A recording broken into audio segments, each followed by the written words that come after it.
Hey guys, this is your boy Kris, K to the R, to the I, to the what, to the mother effing S, aka Your Majesty, aka whatever you want to call me. I really do not give a shit. Okay, so I went on the road earlier and I went to meet my friend that just arrived from Canada.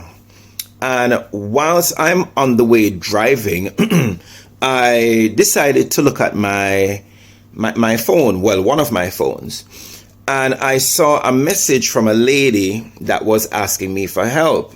So straight away I said to her, Miss, I am not in a position to help you because you know everybody these days, they are seeking financial help.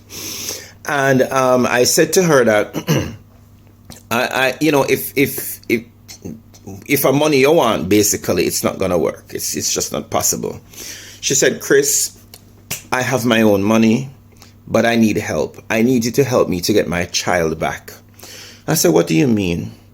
She says, Kris, let me tell you, I have a son, and he been dating this guy, and this guy has been putting a lot of information in his head in relation to who he should see, who he should not see, who he should cut off, and all these things. And she's saying to me, Kris, you know what? You know, she's going to put her hand up and she's going to say, Kris, yes, I didn't like the fact that my son was gay, but guess what? I cannot control what he does with his life. You know, he's in his 30s, etc., etc. And she's now saying that she has not seen her son for over 10 years, but she knows where he is. And I'm like, okay, so what do you want me to do? And she's like, Kris, you know what? You can use your platform for me to find my son, please. So I say, where's your son? Him there in England here somewhere, but I feel like him there in Manchester.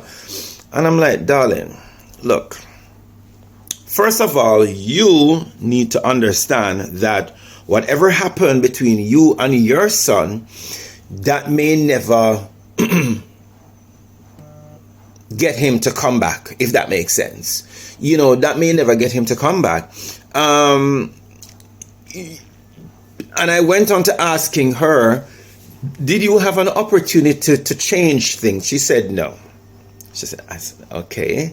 At what stage did he move out? She said, you know what? He went to a nightclub and he did not come back home. She said that because at first I was thinking that maybe he died or something happened to him or he moved to another country. She says no. She says all her family members, they know where he is, you know, because he has family up in Manchester as well. And I'm like, okay then, so why don't you take the train to Manchester and go and see if you can, you know, work it out with your son, you know. She said, it's not that easy. And then she starts to tell me how she treated him badly, how she used to beat him, and she beat him up to the point where, you know, he had and the thing about it is, people, she beat him so badly that he would not lick her back. He would not hit her because the son already knew that it's his mother and he's not going to fight back, period. He's just not going to fight back. And I'm trying to remember everything to the best of my ability because she said I can talk about it on social media. She wants me to talk about it on social media because she wants to help other parents that's going through the same thing. I said to her, so what made you think that you could have controlled your son's life, you know, and tell him what to do, you know, what not to do and all these things? Because at this time, your son was in his late teen years, you know, he was a late teenager, you know, and by that time, you know, you should already know that your son is a grown-ass man and he can do whatever he wants to do. She says one day she went into his room just to tidy up because she do not believe in tidying up 3/4 of the house and, you know, the other part hasn't been tidied, you know. And she said that she pushed the door and she was vacuuming the floor. She was hoovering the floor, and she pushed the Hoover under the bed, and the Hoover sucked up a condom. And she was saying that she can't believe that the son actually is having sex in her house. And I'm like, but your son is 19 years old. And she's just wanted, to be honest, I had to say to her that you had an inkling that he was gay and whatever, but then you kind of got the confirmation. You didn't speak about it. You started to resent him.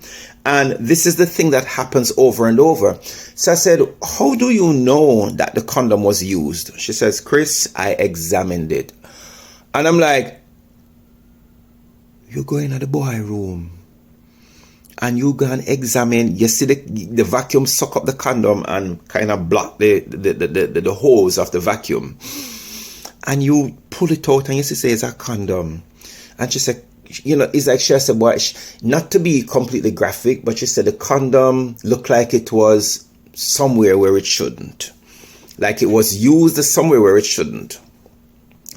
And then she said, she immediately knew now and had the confirmation that her son is whatever. She said when she confronted the son with it, the son said, Mom, I'm going out and you may not see me back. And she said she took it as a situation where she said, okay, I'll come home later, whatever. The son didn't go back. Here where the mother got take now. She got things that some demon take him over. So I said to her, say, why would you go so far as to thinking that some demon take over your son and whatever, and she said she want her son back. And I said, this is why your son not going to come back home to you. If your son gone for more than 10 years or roughly 10 years, him now not come back or come back, your son probably build him life already, with whosoever, him probably find a different person he's actually calling mommy. Because a lot of us gay people, we find other people out there and we call them auntie, uncle, mommy, brother, sister. And I had to say to her that, let me tell you something about the gay lifestyle and the gay culture. The thing with gay people is this. We can choose our family. We cannot choose who we're related to, but we can choose our family. And I had to say to her, it's the same thing that happened to me. Because at the age of 17, when I was forced to leave my family home, it was my friends that became my brothers. There was this guy, he was like, everybody called him auntie. He was like my aunt. Then you had another lesbian girl, she was like my brother, because she was so butch. We chose our family. When our family turned their backs on us, we choose our family. And I said to her that, look, your son probably choosing family already. He completely have a different family. I said, he ran away from you. I had to tell her the truth. I said, daughter, your pitney ran away from you. He ran away from you because maybe you were being too controlling. And she said to me, Kris, you know what? I believe you. Because she said she knows she's wrong. She knows that she's wrong. And she's saying that when she started watching me on social media, she's like, wow. And she said that she break down in tears. She bawl. She started to think of what about her son and whatever. And she said how a little birdie pinched her and told her, some family member apparently, told her that her son is married. And the son adopted kids and all these things and whatever. And now she feels left out. And I'm saying, but you know what? Your son probably gone married and just forgot about you totally because of how you treated him. And as a mother, you should have known better. You understand? A lot of gay people have their moms as their best friend. But in that kind of relationship situation, your son, you became the enemy.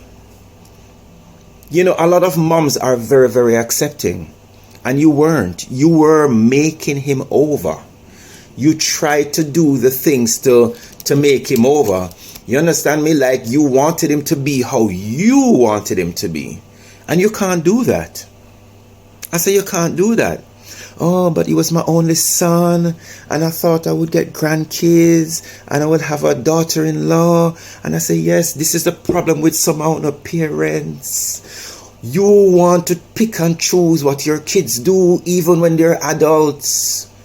The best thing you did was to give that child life, send them to school, grow them up, in a way where the police now look for them and them something there. That is the best you can do when a child become of age. When a child becomes of age, reach that age of consent where they know right from wrong, night from day, male from female, gay from straight, and they decide what they want, that decision is theirs to make. And I had to tell her, I said, ma'am, you're totally wrong. And I don't blame him to run away from you. You're the reason he ran away. And the woman put on one piece of cowballing on the phone. She said, Kris, me not gonna lie, me believe you. Everything that you said is so it go. She said, no amount of prayers where she pray. Me say, well, you run away your pitney. You were dictating what your son should do. Whether he lived under your roof, yes or no, you cannot dictate to your child. Especially at the age of 19. Your child has built up all that resentment, all that whatever it is that prompted him to just leave and never come back. He found greener pastures. Maybe you were the type of mother that was like, taking stabs at your own son. Your son couldn't breathe. He couldn't be himself. He's in a country where to be gay is legal, and you were stripping him of his beliefs or whatever he wanted to do. You made him feel scared. You made him feel inadequate. Worse is a man. What would make your son feel like you did not go into his room to search? It's his room. So I said to her, was he paying rent? Was he helping you with the bills? Yes, now and then when he got a job for the holidays. And I told her as it is. And I also said to her, I am fixing up a studio down in my warehouse, and it's talks like these I want to have, on camera for other people to see and learn from. Because this could be somebody's daughter, it could be a female, what if you had a daughter, you would do the same thing. She said yes, she would be more overprotective of the daughter, if it was a daughter. So I said, you know what? I understand where you're coming from, and maybe it's a bit too late. I'm very sorry, but it's a bit too late. You have to work out now how you're gonna get through to your son. Make the first step. Take the train to Manchester. Go by a family member, inquire, see if you can find out where he works, walk into the workplace, call him to one side, maybe call the manager, talk to the manager on the phone and say, that boy over there is my son, and he ran away 10 years ago. I would like to have one moment with him, please, and speak to him. Because of what you did, he ran away, so it's for you now to try and correct it. Me never tell her nothing wrong. Me tell her what me feel is the answer to her question or to her problem, what the solution is to her problem. You need to get on the train to Manchester, suss out or find out where your son works or lives, and go there and speak to your son. The one thing I know about gay people, including, like myself, we are quick to forgive. Similar stuff happened to me and my father. And I turned around in the year 2000 and forgive my father. What else could I do? Without my father, I wouldn't have been here. Without my mom, without, his mom, he wouldn't have been here. So I am very certain, that, and the lady was like, Kris, you can come with me. I said, daughter, I can't. You want me to come to Manchester with you? She said, yeah, I'll pay for your ticket. I'll pay for your hotel. I'll even pay you to come up there. And I'm like, darling, I can't. No, this has nothing to do with me. You called me asking me for advice and I'm giving it to you. Get the train on your own and go to Manchester and find your son and have a conversation with him. Because it seems like you want that kind of closure with your pitney. You want that kind of closure. So I wasn't there when you were treating your son the way you were treating him that prompted him to leave. I didn't live next door. I wasn't the handyman that came in to check your washing machine and overhearing everything. I wasn't there. I wasn't the person that you cried to when he left. So I'm just giving you some advice. So get the train to Manchester. Find out where your son works or where he lives. Maybe it's time to go to Manchester to see the other side of your family, the rest of your family. Go to Manchester. And she said to me, Kris, you know what? I am going to go to Manchester. His birthday is coming up. Yes. So the fact that his birthday is coming up, you can't go another year without knowing that your son is all right. If it's even to know that he's all right, whatever, just have a chat. You just want to know that he's healthy, he's okay, he's in the best of health, and whatever you want, whatever. She said she hasn't seen a photo of him, so she don't know if he put on weight, if he's skinny, if he's bleaching his skin, if his hair is long. She doesn't know any of that. I said, what you might get from your son, he may forgive you on the spot if he's not holding a grudge against you, and invite you to his home to meet his partner and the 2 kids. You might just get an invitation, but you won't know until you make that start. And I believe he is waiting on you to make that start. So it's really your call whether you want your son back or not. This is the best advice I can give you. Ladies and gentlemen, thank you for watching. This is just one of a few topics like these I will continue to have on my channels. Big up on yourself. Thank you for watching. Thank you for the love and the support. Bye.